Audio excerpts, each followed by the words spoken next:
let's go see this so I can stop dreaming about it and have a little taste of reality. That seems to be what happens with nearly every property. We're Brittany and Drew, two hopeful adventurers who got married, moved into a van, and have been chasing adventures all around the globe ever since, and are now searching for a place to call home here in Portugal. Subscribe and join the ride.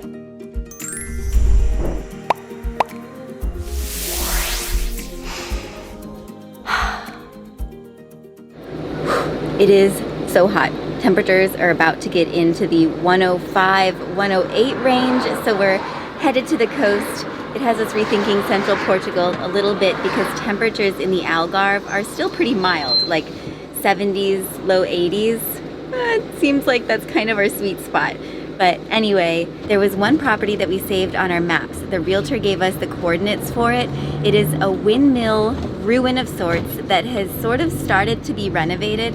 A super cool property, but again, it's on a road. It's actually above a tunnel that the highway goes through, which has us wondering about, do you hear the road noise if the road goes through the mountain that you're on top of? But I don't know, we're driving by it, we might as well look at it, right? We got to turn over all the stones. This property is listed for about 70,000 euros.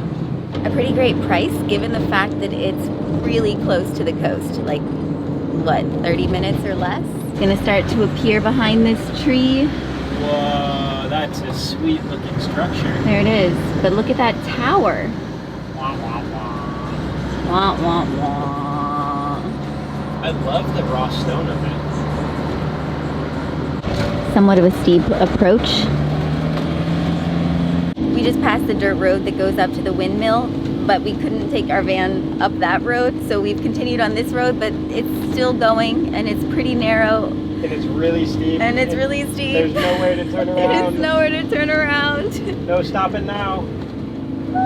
I guess our van doesn't have the word Challenger written on it for nothing. We were gonna name it Gratitude, so we could say living in gratitude, but for some reason, the Challenger just seems to ring more true. Oh dear, a switchback. What is going on? Where are we going? Give me a spot to turn around. Anywhere. There's another left turn here. Switchback number 2. Go, go, go, go. It's such a steep thing. Oh, we're barely making it. Oh, come on. Wind it out, wind it out, wind it out. That was nice of you. I don't like the pressure. Holy heck, are we on a roller coaster right now? Look at this road. I don't know, but that's the tower from this perspective.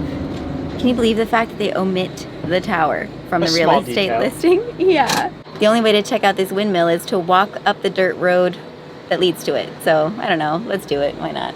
This is where the asphalt ends. Obstacle number 1. Well, here's the base of the tower, right next to the windmill. Oh my gosh, this would have been so magical. Wait till you see. It even has a beautiful little tile painting. I think that the listing said that the renovations were started by a Dutch guy, which makes sense. If you don't look at the tower at all, it's pretty magical. Oh, it's open. I love the tic-tac-toe on the door.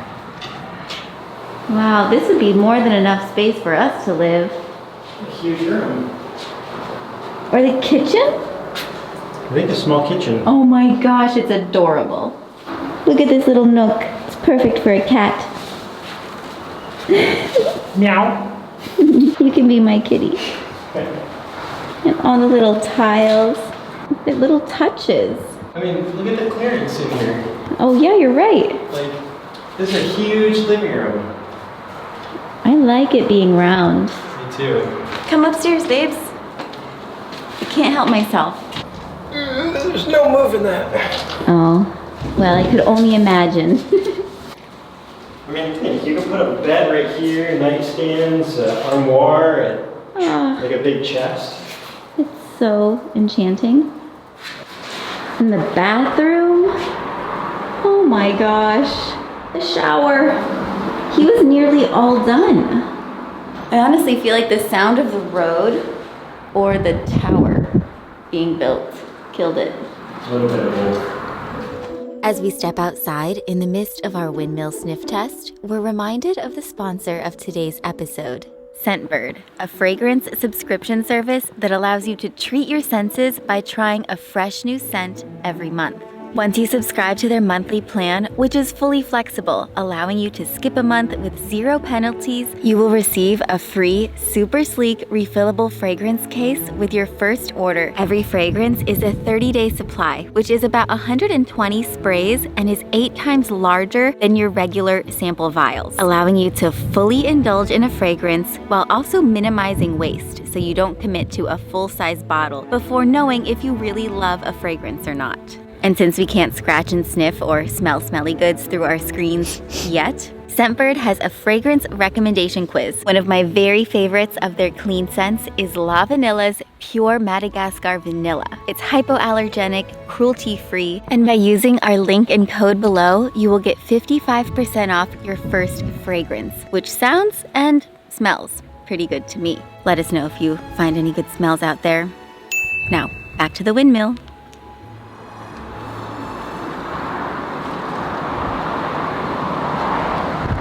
Oh, so close to being perfect. You know what though? Along with being able to see the tower, you really can hear the road. From multiple sides, like every side, Whoa. every which angle. You can see the ocean just enough, but nope, not gonna work. Not doing it for us. Such a bummer, because this is the perfect structure for us. Like, it needs some love, but it's got a shell, it's got some form. We're truly inspired by spaces like this. It's got a history. This one we had high hopes for until I found it on the map and got the coordinates. Yeah, that's a key. If you can get the coordinates before you set up a showing with a realtor, do that. This place has so much character and there's a lot to love about it, but there's so many things not to love about it. That's just something we've been learning with a lot of the properties we've been going to look at. You know, maybe the location is great or the structure is great, but this one thing can just totally throw you off. I wish we could have been the ones to add a couple more X's and O's to that. Me too. Another one bites the dust.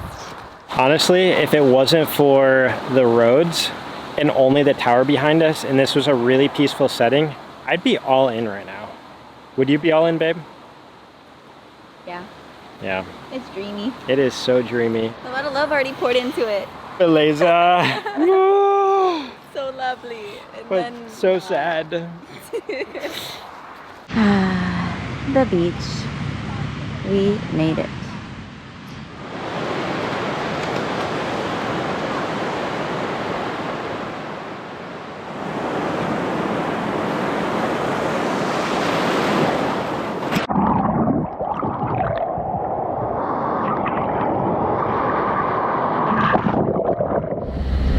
Little streets. It's a tight one. Whoa. Somehow we made that. You're in for one wild ride when you ride with me. That's right, so buckle up.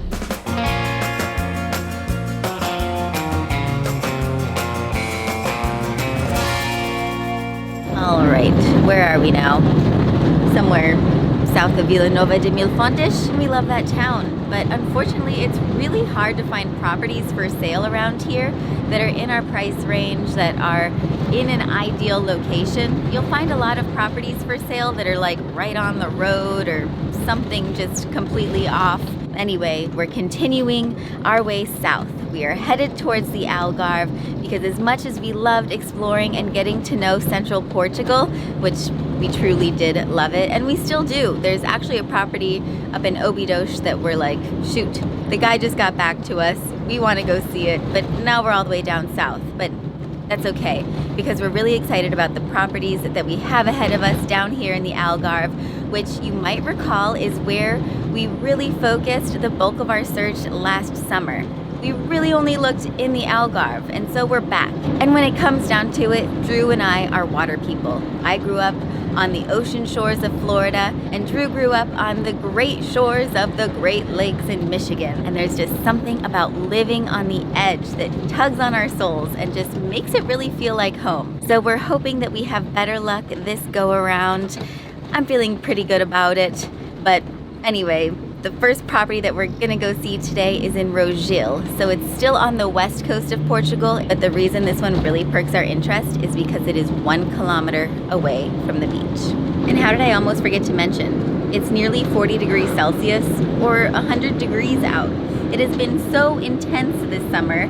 I think it's been the longest heat wave in Portugal's history in, I don't know, A lot of years.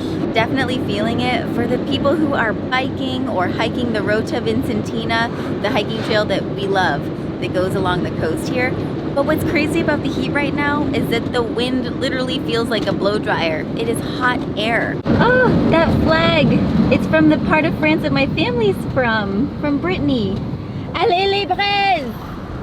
Turn right at the Sweet Potato Museum. Turn left. Batata. One of the famously delicious crops that they grow out here. But something about Rogil to know, there are little canals and waterways to help irrigate the properties because 600 meters, turn right. most people grow crops on their properties. This way, 3 minutes. But do you see that? I think that's the ocean. Turn right.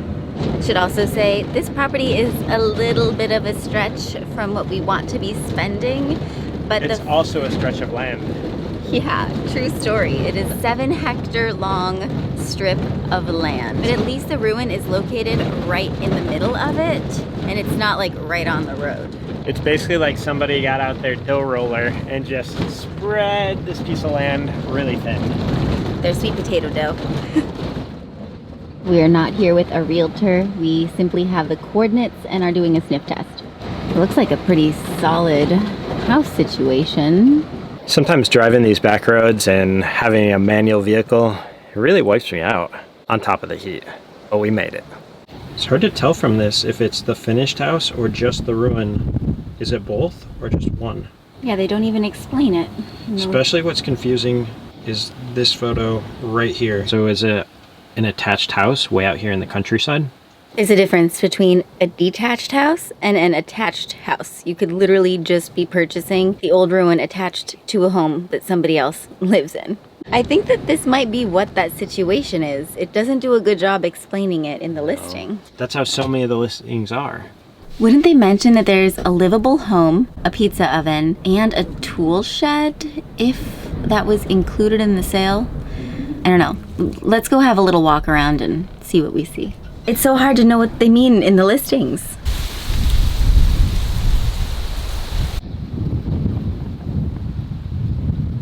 The back of the house, back of the ruin. We're going in the ruin. And right beyond this wall would be a whole nother house. And because I know that this listing has been on the market for over a year, it really leads me to believe that it is this ruin for sale separate from the home. Yeah. A lot of Portuguese families, the parents or grandparents or great-grandparents would have lived on this farm, and when they passed, it was subdivided within all the family. Different members got pieces of the pie, and essentially maybe a brother or sister lives over there and the other never finished their section of the ruin. But now they want to sell it. Yeah. Because that's just how the cookie crumbles. That's how the ruin crumbles. And whenever a property goes for sale in Portugal, the adjacent neighbors get first rights on it. But this is a large chunk of money for somebody living out here if they don't have a solid income or savings to purchase this section. So 325,000 euros for a ruin that then you have to pay to fix up, which we could live in our camper until we saved up enough to fix it again. But I don't, that's just, that's weird. But it's a gorgeous place. Yeah, it is. And the beach is so close. I think next. Next. I just received a text from the next property we'll be viewing, and they're running a little bit behind, so we'll see them at 5. That works well for us. Awesome. It's really hard to think in this heat. All that I know is that before we go and see anything else, we need to get in the water. And like we said, this property has a beach that's 1 kilometer away. Let's just go there.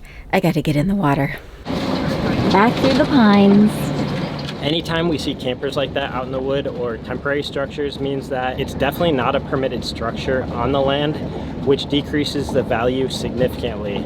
I mean, there's so many incredible lands out here to live on, but unless you actually have a permit, it really doesn't justify putting a bunch of money into building something cool on it. The ocean awaits. So many steps. Wow, look at that. We're almost there. This looks like La Jolla or something. This looks like Southern California. Incredible. Yeah. Oh man, this is a lot of steps. Can you imagine if that property only 1 kilometer from here was actually your house and this was your backyard? If it was that whole house, I'd definitely be back to buy it. I'd be back to look at it at least. Without question. But yeah, maybe just buy it because look at this beach. This beach is incredible.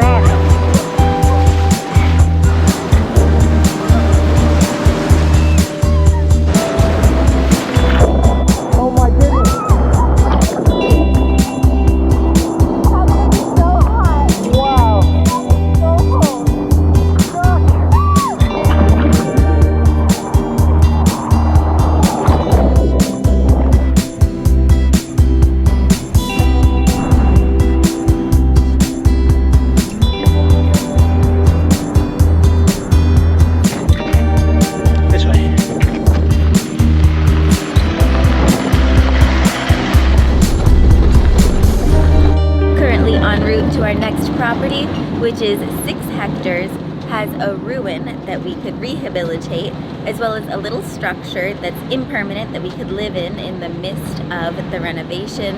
And it has a horta, which is a little garden used for growing and then selling fruits and vegetables, which is pretty cool.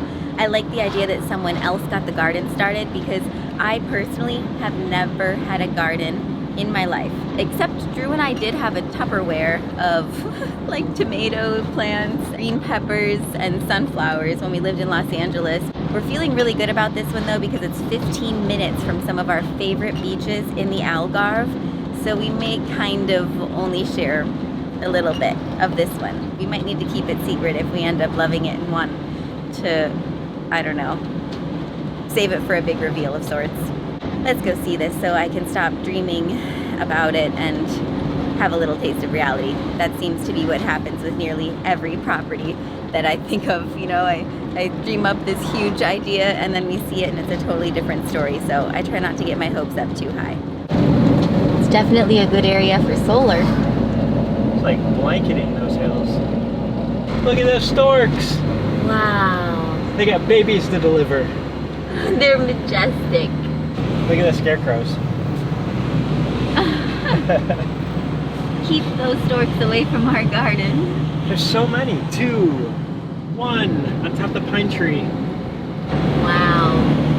Must be a good place to settle, buy land, and have some babies.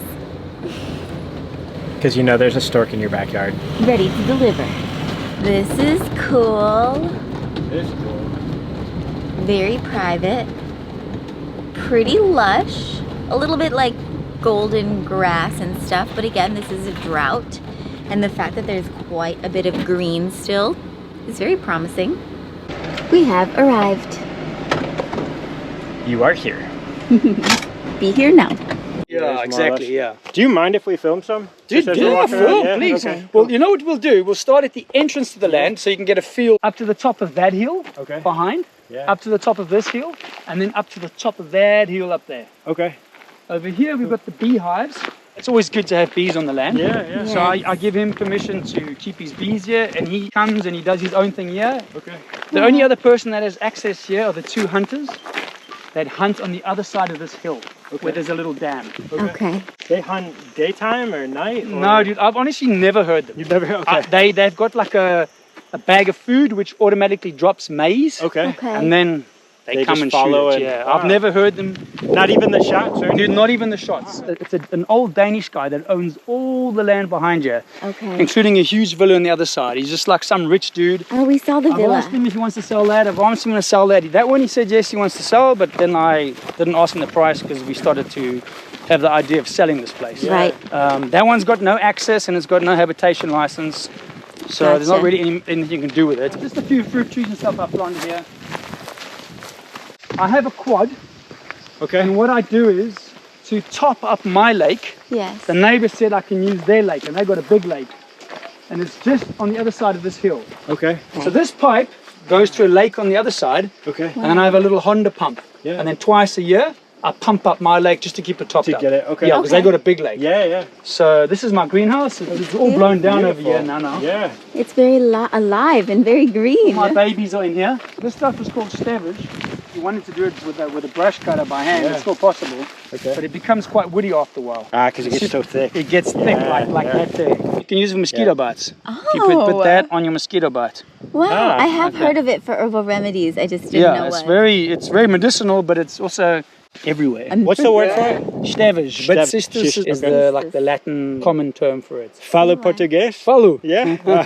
Un poco. I'm taking lessons every very week. good, man. 2 half-hour lessons. Yeah, yeah. So, yeah, I try. Proud of you. Yeah. Yeah. Because around here, the guys only speak Yeah. Portuguese, Yeah. huh? Yeah. But they're very nice. But that's the best. You yeah, get to, like, dude. joke Here you and- got proper farmers, guys Yeah. with pigs and sheep and ducks and chickens, and there's a guy that sells madroño there, and they're all super cool. They invite Cool. you in, you sit down, you have madroño with them, and they're very nice people. The neighbors are super cool. Every time you go there, you come back with a loaf of bread and strawberries or something, you know? That's sweet. Yeah, That's what you like were one tooth explaining. left in the mouth. Hola, Sebastian! That's what you want. Yeah, they're super cool. Yeah. Yeah, super that's fun. cool. Fun little side note, do you remember this video that went viral on YouTube like 12 years ago? People want you to think in a certain way, and this sport actually allows you to push your horizons further. That was Sebastian. This is him. Drew and I both remember watching this back in the day. You just never know. It's just our shed where we keep the water pump. We're the only one in the area with a borehole, so we're not sharing the underground water with anyone else. Wow. Okay. There's no avocado plantations, Yeah, yeah. there's nothing like that. Is it deep? Is it It's deep? 125 meters, Wow, which is kind of like normal. Okay. I used to have a generator in there and That's a what I was petrol. thinking, yeah. No, dude, Okay. thank God. My buddy Yeah. came to me and said, so Why what are I you do is doing I- that? I bought a cable, which I started to dig under the road, Okay. and it goes to Your solar. solar does it. We've got some tomatoes. What I would say is, guys, if you do buy this land, you have to promise me one thing. Okay. Because I'm the only person I know, this is not an egotistical thing, it's the only person I know that's managed to get these guys to grow without them dying over winter. What are these? This is mandioca. Oh, cassava. Yeah, cassava. Oh, yeah, I use that kind of flower. Right, well, so I got them to survive the winter. I mean, by the end of winter, they looked like they were dead, Okay. and they're not.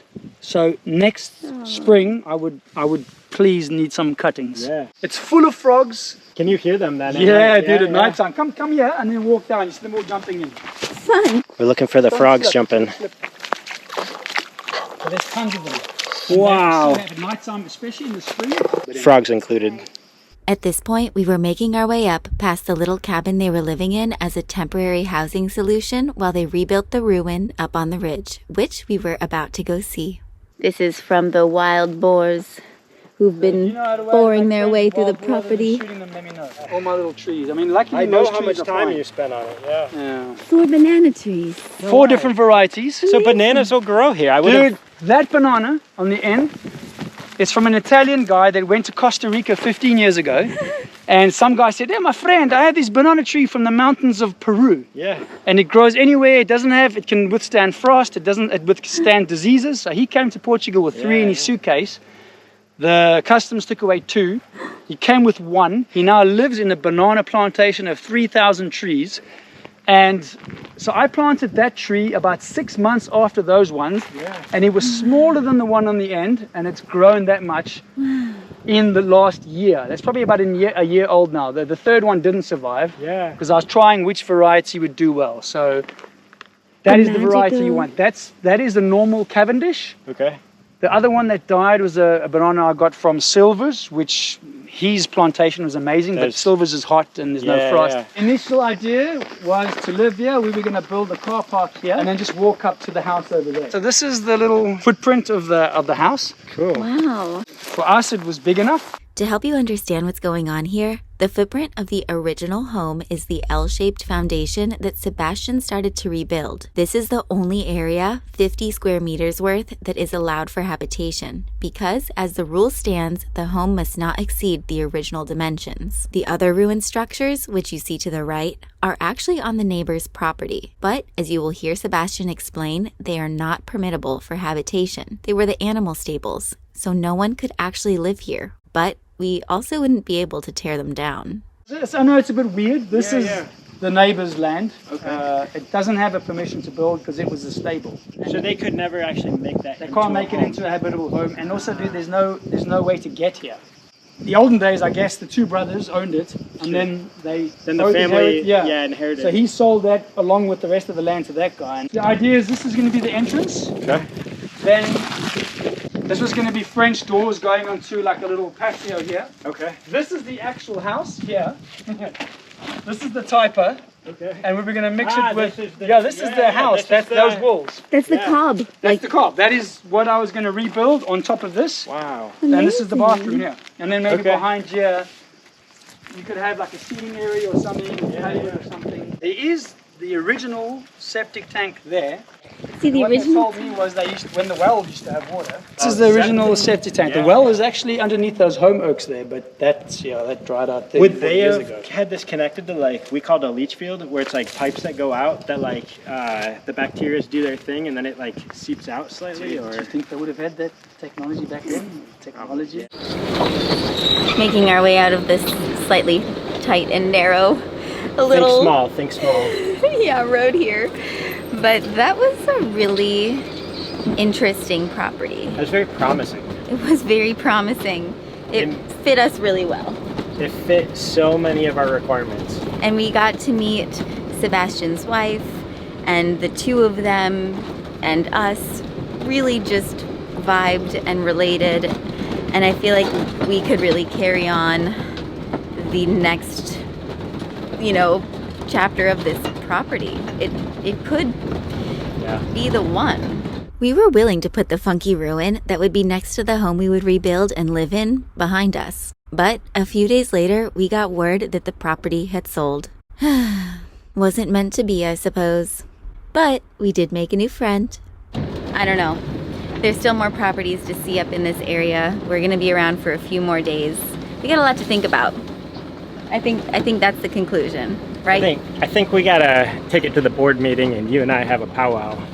Board meeting? We could. Get out the because surfboard. we're close to the coast. Figouche. Fig tree. Wow, they're not ripe yet. I won't pick that one yet. They're little babies. We'll come back next time. That is a very good sign. Can't miss a good fig when I see one. Or a good property. A lot to learn. Definitely a lot to learn. But I think we're up for that. Look at all the storks.